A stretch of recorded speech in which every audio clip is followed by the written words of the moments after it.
Appreciate it. Thank you, everyone. It's fantastic to be here at D.I.C.E.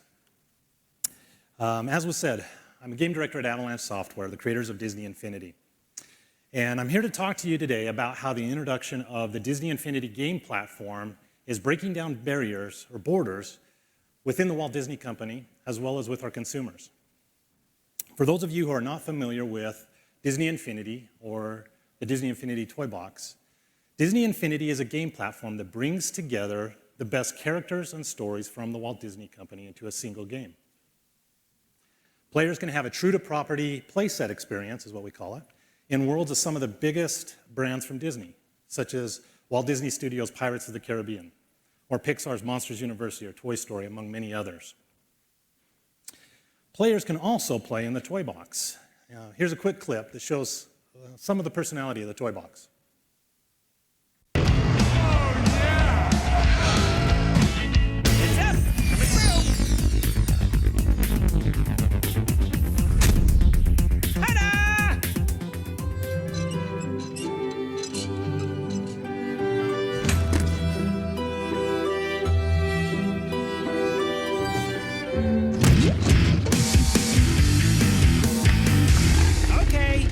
Pretty good. So you can see we have a lot of fun with the characters. The toy box is a place where the player can create their own adventures, their own experiences, and their own games.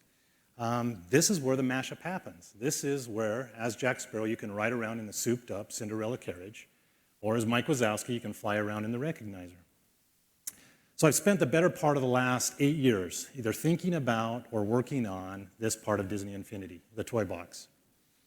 And I'm here to share with you some of the stories of our experiences that will hopefully illustrate how pushing beyond the borders is a necessary part of advancement in our industry.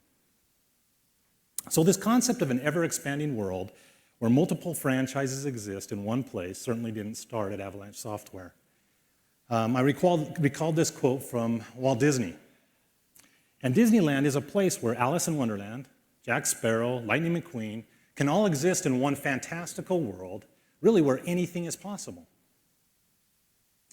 And from the beginning, we have strived to capture this same type of magic in our game. In essence, we wanted to create a virtual destination where families can come together and create lasting memories, where kids get to experience the best of Disney, both past and present. We set out to create a platform that could support everything that Disney has to offer, from today's blockbusters like Big Hero 6, Disney's Maleficent,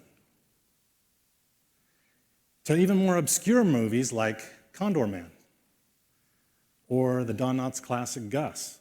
I mean, who wouldn't want to ride around on a field goal kicking mule?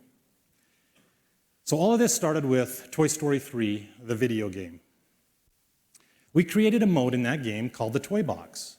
It was based in a Western town, and it was an open-world sandbox game where your progress allowed you to unlock more toys and add gameplay to your world. Obviously, based in a Western town and being an open-world sandbox, a lot of reviewers often referred to us as a kid version of Red Dead Redemption, which is a favorite game of mine. So we were looking to add networking as we were working on a sequel to Toy Story 3 because of this idea of wanting to bring people together. And that got us thinking, what if we could create a three-dimensional waiting room, if you will, where a player could just come in and play with all of these virtual toys, just goof around and have fun while they're waiting for their friend to finish his dinner, finish his chores, whatever it is that he's doing, waiting for him, and then they can join in, and then together, they could go through the door and play the game that we were creating. So we have a very talented level architect at Avalanche by the name of Liddell. And he took this idea and he went off and he created a prototype. And the prototype seen here is a simple desert island with a toy dispenser in the middle. And you would go up to the toy dispenser and you'd push the button, a capsule would come out, you'd pick it up, you'd throw it in the world, and the toy would spawn into the world. And then you could go ahead and play with that toy. As we started playing with this prototype, we knew that there was something very unique about it, and we wanted to get it in the hands of kids. So we set up some play tests and we brought the kids in. And it was an overwhelming success. And the interesting thing is there were no missions, there were no goals, no objectives. We didn't really even give the kids any direction. It literally was this idea of pure play your way. And we compare it to dumping out all your toys onto your living room floor and playing with them and creating your own experiences. And no one ever said that G.I. Joe and Barbie could not play together because it was your story. We knew we had something special after we watched those play tests. But with the exception of the parks, this idea of combining characters and franchises had never been done before. So we began the work of creating a prototype that would win over the executives and the creative stakeholders within the Walt Disney Company. First thing that we had to do is we had to create a world, a story conceit, if you will, where a variety of characters from the Walt Disney Company could live together. This was an image that we used to explain this concept to John Lasseter. We landed on this idea that every character in the game is a toy. And while it wouldn't make sense to see Sully walk across the screen during a Pirates of the Caribbean movie, there's absolutely no reason why a toy version of Sully and a toy version of Jack Sparrow couldn't exist on your living room floor. So the next thing we had to do is we had to create an art style that would allow all these toy versions of these characters to live together. And almost immediately, John Lasseter very keenly brought up this issue of scale. How do Flick from A Bug's Life and Lightning McQueen exist in the same world together? Their worlds are so different, it doesn't work. So we had a lot of issues that we had to overcome. We explored a lot of ways in which other brands had successfully captured the essence of an existing character, but from their own perspective. Our unique challenge, though, was making sure the style that we came up with would not only work in the real world, but also in a virtual world. So on the left here, you can see the toys where the style really dominates the character. And on the right, you see just the opposite. The character really dominates the style. And so we had to find the middle ground, something that was true to the character with a consistent style. You can tell each character is unique to his or her personality, but you can also tell that just by looking at it, it belongs as a Disney Infinity figure. It belongs in this world. Personally, I love the style that they came up with. I feel the artists have done a fantastic job. This slide here is very important. This is the full cast of characters from the first edition of the game. And this image spoke 1,000 words. If you've never even picked up a video game controller before, it's still easy to see of the possible stories that could be told with all of these iconic characters. This image became a passport of sorts for us as we attempted to cross borders within the Walt Disney Company. However, we wanted to make sure we did the right thing for each one of these incredible characters. And in order to do this, we had to reach out to the creatives behind each one of these beloved stories and their characters. These were the film directors, the writers, the actors. In essence, we had to earn their trust. Collaboration and trust were the key to breaking down borders and opening up the doors and making this possible. But Disney Infinity isn't just about characters, it's about toys too. Our goal was to build the world's largest virtual toy box. Toys that are as simple from building blocks, or as you can see in this image, plants, trees, enemies, vehicles. Favorite of mine is the USS Swine Trek in the background from the Muppets. Not only did everything need to work, but we needed to ensure forward compatibility with all future versions of Disney Infinity. So you can see with a wide cast of beloved characters and a chest full of toys, you can imagine the worlds that people could create. And our fans have absolutely amazed us. The toy box was a gamble. We put a tremendous amount of effort into building toys that would allow users to create great content. And really, we had hoped that if we built it, they would come. And they did. There was no better feeling than to see our game inspire generations of fans to be creative, and fans of all ages. The Toy Box was so well received that we hosted our first ever Toy Box Summit at Avalanche Software this past year. And this is a video of some of those that attended that and just a few of their creations.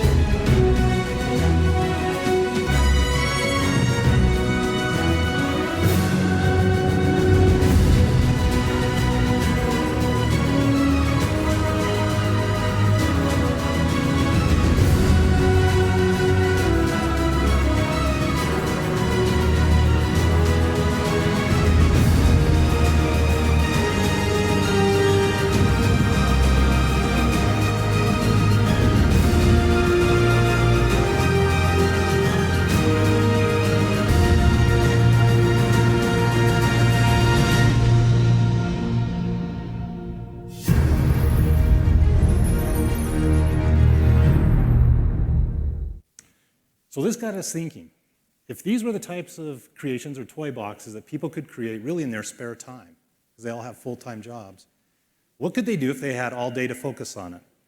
And wouldn't this be a great way to provide new content to the Disney Infinity community year-round? And so we decided to recruit from our fan base. By the summer of 2014, we had hired 5 talented fans to work for us, and ultimately working for the fans by creating toy box levels full-time at Avalanche. So I'd like to introduce to you one of those individuals, Patrick Efird, who went from being a North Carolina middle school teacher to an Avalanche toy box designer. Patrick. There you go. Hi, everyone. It is an absolute honor to be here with you today. I was thinking about the best way to share my story with you all, and I decided that the best way to do it would be to build in the toy box.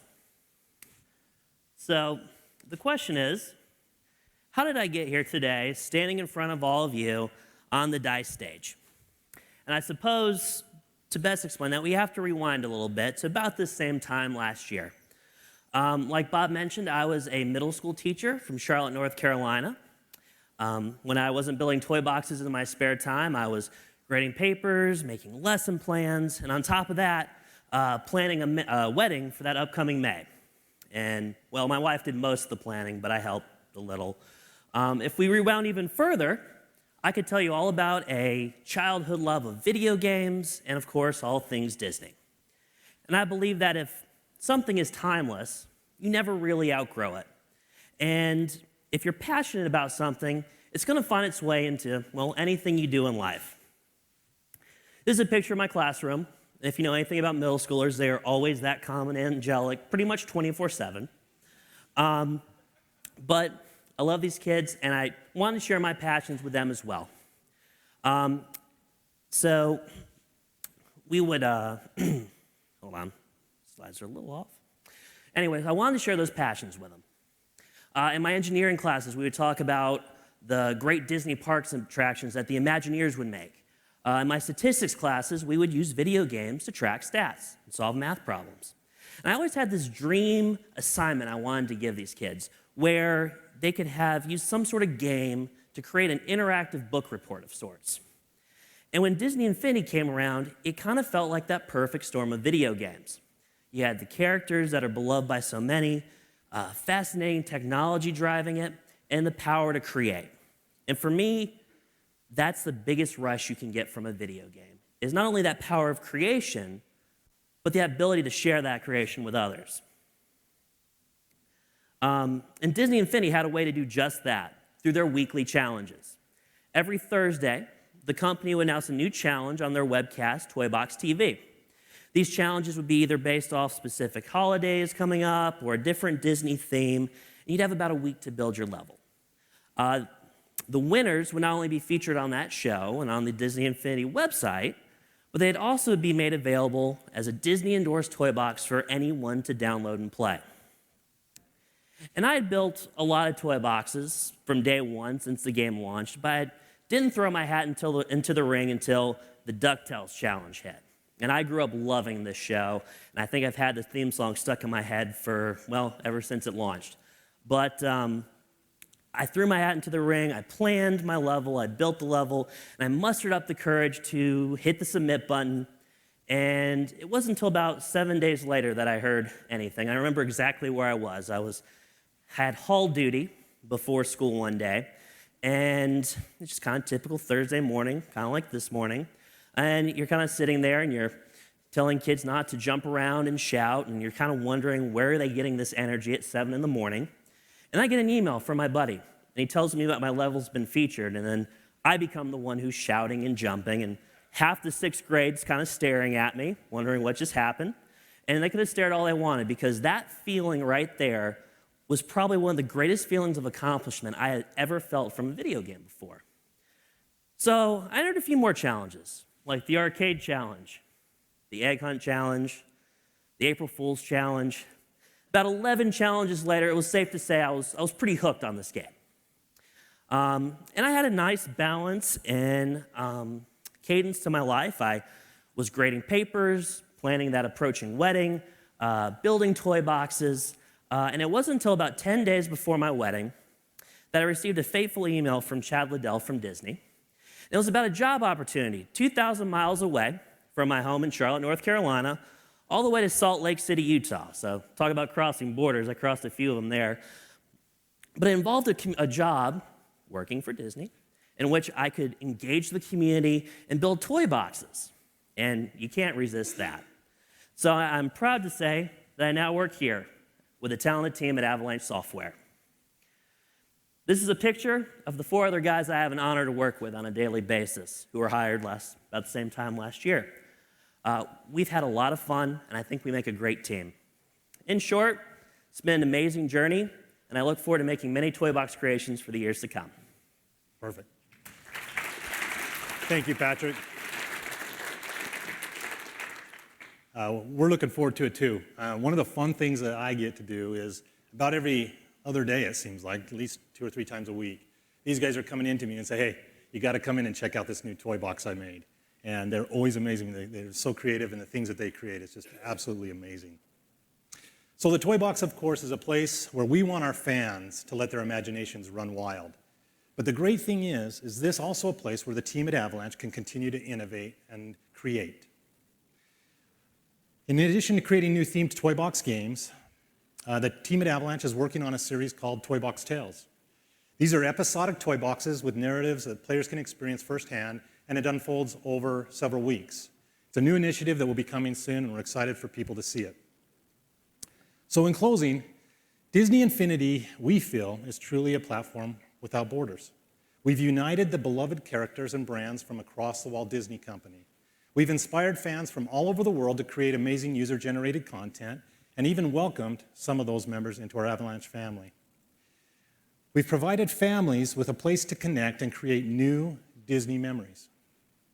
And we even created a platform where some of the world's top developers, like Ninja Theory, Studio Gobo, and others that will be announced here in the near future, will use their vast talents to create great family-friendly play experiences, both in the toy box and in play sets. We're very excited about the future of Disney Infinity, and we look forward to delivering great family memories for many years to come. Thank you, everyone.